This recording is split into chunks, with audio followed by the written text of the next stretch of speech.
छोरा सबक याद कीते ही सजिया सही रात याद कर गो जबड़ा हेलो SHPEEP शिप शिप बड़ा भेड़ शाबाश THUMB ठोठ हैं ठोठ अच्छा। CHAIR पीड़ा पीड़ा वाह छोरा सबक याद कीते ही सजिया सही रात। नाजरीन, इस वक्त तालीमी दर्जाबंदी के एतबार से फिनलैंड पहले नंबर पर है, जबकि सुपर पावर अमरीका 20वें नंबर पर है। 2023 तक फिनलैंड दुनिया का वाहिद मुल्क होगा जहां मजमून यानी सब्जेक्ट नाम की कोई चीज स्कूलों में नहीं पाई जाएगी। फिनलैंड का कोई भी स्कूल ज्यादा से ज्यादा 195 बच्चों पर मुश्तमिल होता है, जबकि 19 बच्चों पर एक टीचर होता है। दुनिया में सबसे लंबी ब्रेक भी फिनलैंड में ही होती है। बच्चे अपने स्कूल टाइम का 75 मिनट ब्रेक में गुजारते हैं। दूसरे नंबर पर 57 मिनट की ब्रेक न्यूयॉर्क के स्कूलों में होती है, जबकि हमारे यहाँ अगर वालिदैन को पता चल जाए कि कोई स्कूल बच्चों को पढ़ाने की बजाय इतनी लंबी ब्रेक देता है तो वो अगले दिन ही बच्चे स्कूल से निकलवा लें।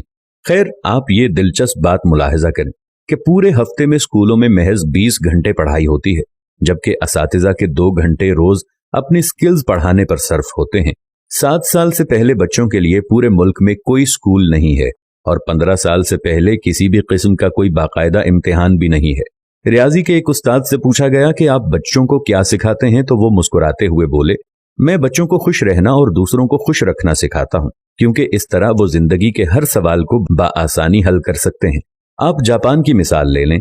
3री जमात तक बच्चों को एक ही मजमून सिखाया जाता है और वो अखलाकियात और आदाब हैं। हजरत अली रज़ियल्लाहु अन्हु ने फरमाया, जिसमें अदब नहीं उसमें दीन नहीं। मुझे नहीं मालूम कि जापान वाले हजरत अली को कैसे जानते हैं और हमें अभी तक उनकी ये बात मालूम क्यों ना हो सकी। बहरहाल, इस पर अमल की जिम्मेदारी फिलहाल जापान वालों ने ली हुई है। हमारे एक दोस्त जापान गए और एयरपोर्ट पर पहुंचकर उन्होंने अपना तारुफ करवाया कि वो एक उस्ताद हैं, और फिर उनको लगा कि शायद वो जापान के वजीर आजम हैं।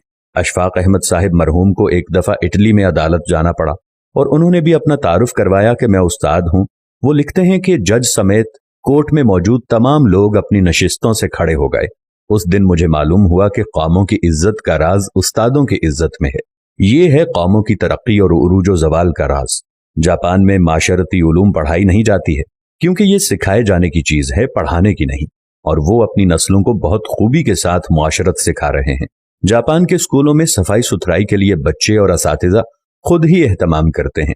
सुबह 8 बजे स्कूल आने के बाद से 10 बजे तक पूरा स्कूल बच्चों और असातिज़ा समेत सफाई में मशगूल रहता है। दूसरी तरफ आप हमारा तालीमी निज़ाम मुलाहजा कीजिए, जो सिर्फ नकल और छपाई पर मुश्तमिल है। हमारे बच्चे पब्लिशर्स बन चुके हैं। आप तमाशा देखें, जो किताब में लिखा होता है असातिज़ा उसी को बोर्ड पर नकल करते हैं, बच्चे दोबारा उसी को कॉपी पर छाप देते हैं। असातिज़ा इसी नकलशुदा और छपे हुए मवाद को इम्तिहान में देते हैं, खुद ही अहम सवालों पर निशानात लगवाते हैं और खुद ही पेपर बनाते हैं और खुद ही इसको चेक करके खुद नंबर भी देते हैं। बच्चे के पास या फेल होने का फैसला भी खुद ही सादिर कर देते हैं और माँ बाप इस नतीजे पर तालियां बजा बजाकर बच्चों के ज़हीन और काबिल होने के गुण गाते रहते हैं। जिनके बच्चे फेल हो जाते हैं वो इस नतीजे पर अफसोस करते रहते हैं और अपने बच्चों को कूड़ मगज और कुंद जहन का ताना देते रहते हैं। हम 13-14 साल तक बच्चों को कतार में खड़ा कर करके असेंबली करवाते हैं और वो स्कूल से फारिग होते ही कतार को तोड़कर अपना काम करवाते हैं।